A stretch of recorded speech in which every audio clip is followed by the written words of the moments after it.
हमारे नेता अपना इलाज कराने के लिए एम्स में जाते हैं, हमारे नेता अपना इलाज कराने के लिए बॉम्बे जाते हैं, विदेश जाते हैं, तो ये बताइए जब ये अपने इलाज के लिए अस्पताल नहीं खुलवाए तो हमारे इलाज के लिए कहां से खुलवा पाएंगे। आज बिहारियों के लिए जो खेसारी लाल यादव ने बोला है मंच से, वह सुन के ना एकदम कलेजा फट गया है। और वो जो सच्चाई है इसको सुनिए, इस सच्चाई को सुनिए। पहले आप लोग देखिए, पहले सच्चाई को सुनिए और देखिए इस वीडियो को। अगर एक शब्द भी खेसारी का आपको सही लगेगा, ओरिजिनल लगेगा, ईमानदारी से लगेगा, दिल से लगेगा ना, तो इस वीडियो को जरूर शेयर करके हर एक बिहारी तक पहुंचाइएगा।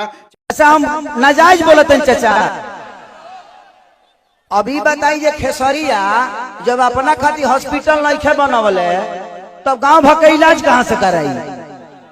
तो जब ये हमारे नेता अपना इलाज कराने के लिए एम्स में जाते हैं, हमारे नेता अपना इलाज कराने के लिए बॉम्बे जाते हैं, विदेश जाते हैं, तो ये बताइए जब ये अपने इलाज के लिए अस्पताल नहीं खुलवाए तो हमारे इलाज के लिए कहां से खुलवा पाएंगे। मेरी उम्र आज 28 से 30 वर्ष की हो गई। 30 वर्ष से हो सकता है 5 वर्ष बाद मुझे होश आ गया होगा। 25 वर्ष से तो ऐसा ही देख रहा हूं कि हमारा बिहार में बदलाव कुछ नहीं हुआ है। दारू बंद हुआ है तब वो मिलिए रहा है। इसमें दोष हम सरकार को नहीं देंगे, क्योंकि हमारे पास रोजी नहीं है। हम अपनी रोजी ढूंढते हैं, वो चाहे हमें नशा में मिले या बुराई करके मिले या किसी का मर्डर करके मिले। हमारे पास अगर रोजी होती, हमारे पास काम होता, हमारे पास किसी का विश्वास होता, तो शायद आज हम भी बेकार नहीं होते। किसी फैक्ट्री में अपने ही जिला में, अपने ही गृह जिला में, अपने ही घर में काम करते। तो जब इंसान बेकार होता है तो वो गलत काम करता है। तो गलत काम तभी होता है जब इंसान फुर्सत में होला। एक गलत काम हो तारा टाइम ना मिले, सही बताओ, तार गेहूं के दमरी आई तो तू दूसरे के टिकोड़ा तुरे जीवो, तू अपन गेहूं दही बना। तो जब हमारे पास अपना वर्क होता, हमारे पास फैक्ट्रियां होती, तो आज हमारे भी घर की औरतें अपने पति के साथ रहती। ये अपने पति के लिए तरसती नहीं कि होली में आएंगे तो दीपावली में आएंगे। आज हम अपने बच्चों के साथ होली मनाते, दीपावली मनाते। हमें दीपावली मनाने के लिए किसी का परमिशन लेना पड़ता है, किसी से लेटर देना पड़ता है कि सर हमको जाना है अपने बीबी के पास, छठ आ गया है। तो हमें तो त्योहार मनाने की भी आजादी नहीं मिलती है। ऐसे राज्य में हम पैदा हो गए हैं। हमें ऐसे राज्य से नफरत नहीं है, लेकिन यहाँ के सिस्टम से मुझे नफरत है कि यहाँ के सिस्टम हमें कहीं का नहीं छोड़ा, कहीं ले ही नहीं गया। इनका एक ही काम है, जब बाढ़ आई ना, इलेक्शन के बाद हमें लो रोज मिली। अगर इलेक्शन बा जहाँ बाढ़ आई कि चिवड़ा खात खात पेट मॉल हो जाए, खूब खाए बरवा चिवड़ा। लेकिन यही इलेक्शन बीतते ही एक भी आदमी, हाँ, जो आपके दर्दों को समझता है। मैं किसी राजनेता पे उंगली नहीं उठा रहा हूं, मैं सिस्टम पे बात कर रहा हूं। आज अगर यहाँ फिल्म सिटी बन जाए तो मुझे लगता है कि खेसारी लाल यादव यूपी में शूट करने जाते हैं, वहां पे कम से कम 60 से 70 लाख रुपया भैया प्रोड्यूसर और डायरेक्टर यूपी सरकार को दे के आता है। वहां कम से कम 300 लोगों को रोज रोजी मिलेला। रोज कलाकार रोजी पैदा होले, रोज कलाकार काम करेले। लेकिन बिहार सरकार के कोनो चिंता नहीं है। ये बताएं, खेसरिया चाहे जितना भी संपत्ति बनौले बा बॉम्बे में बनौले बा, अगर वह चीज बिहार में रही तो खेसरिया का सारा संपत्ति बिहार में रही ना, हम अपना परिवार के, अपना भाई लोगों के साथ रहते, तो हमके भी तकलीफ होला। हमके भी अच्छा ना लगे कि हम दूसरा शहर में जाके, दूसरा राज्य में जाके दुगो रोटी कमाता नहीं। हमके शर्म लागेला दूसरा के जगह काम करे में, लेकिन क्या करी जब हमारे खेत बंजर हो जाए तो घर हर तो दूसरे के खेत में नहीं चलावे के पड़ी हमके। और हमारा खेत बंजर, हम किसान हो के भी इस खेत को आबाद नहीं कर पा रहे हैं, तो गलती हमारी है। गलती हमारी ये है कि हम जब इलेक्शन आता है तो खाली 2 फ्रूटी पिए लगे तो बटन दूसरा जगह चल जाता है। ये बताइए खेसारी के बेटा बेटी खेसारी का लगे पैसा बा तो अमेरिका में पढ़ा दिए हैं, लेकिन सबका लगे सक्षम तो नहीं खे ना जब अपना बेटा बेटी का अमेरिका में पढ़ाई।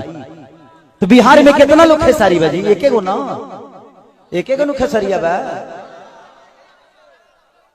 ये बताइए आज भी हमारे बिहार के नेता हैं, यूपी के नेता हैं, सबके अपने बच्चे, कोई अमेरिका में पढ़ता है, कोई लंदन में पढ़ता है, कोई मॉरिशस में पढ़ता है। किसी किसान का बेटा कहाँ पढ़ने जाता है, क्योंकि उसकी क्षमता नहीं है।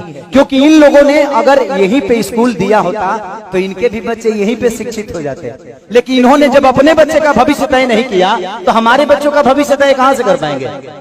अब ये बताइए कि यूट्यूब पर डाल दी तो लोग कहिए खेसरिये राजनेता हो गए। अब हम अपन दुखों ना कह सकिले। एकदम ओरिजिनल बात बोल रहे हैं। इसमें राजनीतिक पॉलिटिक्स का कोई से बातें नहीं है, सीधी सी बात है। इसमें राजनीति और पॉलिटिक्स का कहीं से कोई बात नहीं है। खेसारी लाल आज जो भी एक एक शब्द बोले हैं इस मंच से, ये कहाँ का मंच था, किसने ऑर्गेनाइज किया था, कहाँ किस फंक्शन में था, किस अवसर पर था, ये इससे मतलब नहीं है। मतलब देखिए कि बिहार की ओरिजिनल बात इस मंच से खेसारी लाल यादव ने कही है, और इस मंच के इस एक एक शब्दों का, एक एक बात का, एक एक वाक्य का खेसारी लाल के इस शब्दों का सम्मान होना चाहिए, इस इमोशन का सम्मान होना चाहिए, और इसको राजनीति से नहीं जोड़ा जाना चाहिए, बिल्कुल और निश्चित रूप से। ये जो दर्द था कि खेसरिया लंग तो पैसा बांटे तो खेसरिया के बेटा तो अमेरिका पढ़ ली, जी बिल्कुल, लेकिन बिहार के सब गरीब खेसरिया तो ना हो। यह है खेसारी लाल का दर्द जो बिहारियों के लिए छलका है। चलिए, मंच से बोला, कुछ लोग कहेंगे कि दिखावा किया है, कुछ लोग कहेंगे कि नाटक कर रहा है, लेकिन आज खेसारी लाल यादव ने एक एक शब्द जो बोला है उस मंच पे चढ़ के, ये बिहार को आईना दिखाया गया है। बिहार के भ्रष्ट नेताओं को इन्होंने आईना दिखाने का काम किया है। आज खेसारी लाल यादव के इन बातों का जो समर्थन नहीं करेगा, जो सम्मान नहीं करेगा, आने वाली 7 नस्लें उसकी गुलाम पैदा होगी, 7 नस्लें उसकी गुलाम पैदा होगी, मजदूर पैदा होगी। एक चोर भी नहीं चाहता है कि उसका बेटा चोर हो, चाहता है कि ईमानदारी से पढ़ के वो भी अफसर बने। लेकिन ये बिहार के नेता चाहते नहीं है कि मजदूर का बेटा डॉक्टर बने, इंजीनियर बने, आईएएस बने, आईपीएस बने। ये सभी लोगों की साजिश रहती है कि न नौकरी न पढ़ाई अच्छा से कराएंगे, जिसका नतीजा होगा कि मजदूर का बेटा मजदूरे बनेगा। सोहनी करने वाला, कोड़नी करने वाला का बेटा सोहनीय करेगा, कोड़नीय करेगा, खेते पटाएगा, खेते काटेगा, बोझे ढोएगा, मेहनतें करेगा, धाने पीटेगा, गेहूं दबाएगा। ये साजिश है इन नेताओं का, जो दिल्ली और बिहार के एसी कमरों में बैठ के, पटना के एसी कमरों में बैठ के ये लोग हम गरीबों का भविष्य तय करता है। लोग कौन होते हो तुम, हम गरीबों का भविष्य तय करने वाले? एसी कमरा में बैठ के कौन होते हो तुम, दिल्ली में बैठ के हम गरीबों का भविष्य तय करने वाले? सांसद हमारा कौन बनेगा, विधायक हमारा कौन बनेगा, हम नहीं तय कर पाते हैं। ये वहीं से करोड़ों रुपए का खेल करके दिल्ली से हमारे माथे पे टिकट देकर के एक कैंडिडेट को भेज दिया जाता है। ये तुम्हारा कैंडिडेट है, तुम्हारा जात है, इसको जिताओ। ये तुम्हारा जात है, इसको सांसद बनाओ। ये तुम्हारा जात है, इसको विधायक बनाओ। ये तुम्हारा जात है, इसको नेता बनाओ। ये तुम्हारा जात मैं भेज रहा हूं पैसा लेकर के, इसको जिताओ। जब तक ये इनके द्वारा भेजे गए इन लोगों को हम लोग जिताते रहेंगे, जात के नाम पर, पार्टी के नाम पर, तब तक ये लोग मिल करके, साजिश करके, हम गरीब, मजदूर, किसान, दबा कुचला, पिछड़ा से पिछड़ा, दलित, महादलित, जितना भी गांव गरीब गुरबा है, सबको ये लोग मजदूर ही बनाते रहेंगे। और मजदूर बनाने की फैक्ट्री में डाल डाल के, पीस पीस के हम गरीबों का कचूमर निकाल करके हम लोग का खून चूसते रहेंगे। ये तो अब समय आ गया है। आज खेसारी ने बोला है, अनिकेत ने बोला है, तमाम बिहार के नौजवान बोल रहे हैं, आप सबको भी अपने बच्चों के लिए उठ के खड़ा होना होगा। आप सबको भी अपने बच्चों के लिए आवाज उठाना होगा। आपका भविष्य तो चौपट हो गया, आप मजदूर बन गए। आपका बेटा मजदूर नहीं बनेगा। आपका बेटा कुर्सी खींच के एसी वाले रूम में पंखा के नीचे बैठेगा और काम करेगा और पढ़ेगा और आईएएस और आईपीएस बनेगा, निश्चित रूप से बनेगा। एक बार मात्र सच्चाई का समर्थन करिए, जात का समर्थन मत करिए। एक बार मात्र सच्चाई का समर्थन करिए, किसी राजनीतिक दल का समर्थन मत करिए। एक बार केवल सच्चे लोगों का समर्थन करिए, ईमानदार नौजवान का समर्थन करिए। बस एक बार पार्टी का गुलाम बन के मत देखिए। एक बार विकास के लिए सोचिए, एक बार अपने शिक्षा के लिए वोट करिए, एक बार रोजगार के लिए वोट करिए, मात्र एक बार अच्छे स्वास्थ्य सुविधा के लिए वोट करिए। अब मध्य बिहार न बदलता ही, हमने बिहार दी तो मिल के साल गुजरात बदल दिए, महाराष्ट्र बदल दिए, बेंगलोर तमिलनाडु बदल दिए, मध्य प्रदेश बदल दिए, राजस्थान बदल दिए, दिल्ली बदल दिए, बिहार नहीं बदलेंगे।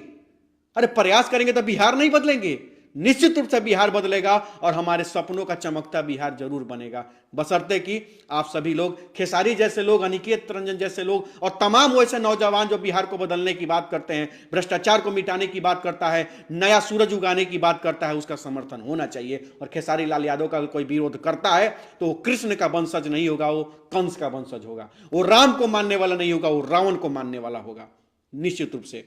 हम ज्यादा कुछ नहीं कहते हैं। अगर मैंने सही कहा हो तो इस वीडियो को शेयर करके अधिक से अधिक सब तक पहुंचाइए, हर बिहारी भाइयों तक पहुंचाइए, पूरे देशवासियों तक पहुंचाइए, और कमेंट में अपनी राय जरूर लिखिएगा। अब ज्यादा कुछ हम नहीं कहना चाहते हैं, आप लोग सोचिए कि इन्होंने सही कहा है कि गलत कहा है। बहुत बहुत धन्यवाद। जय बिहार।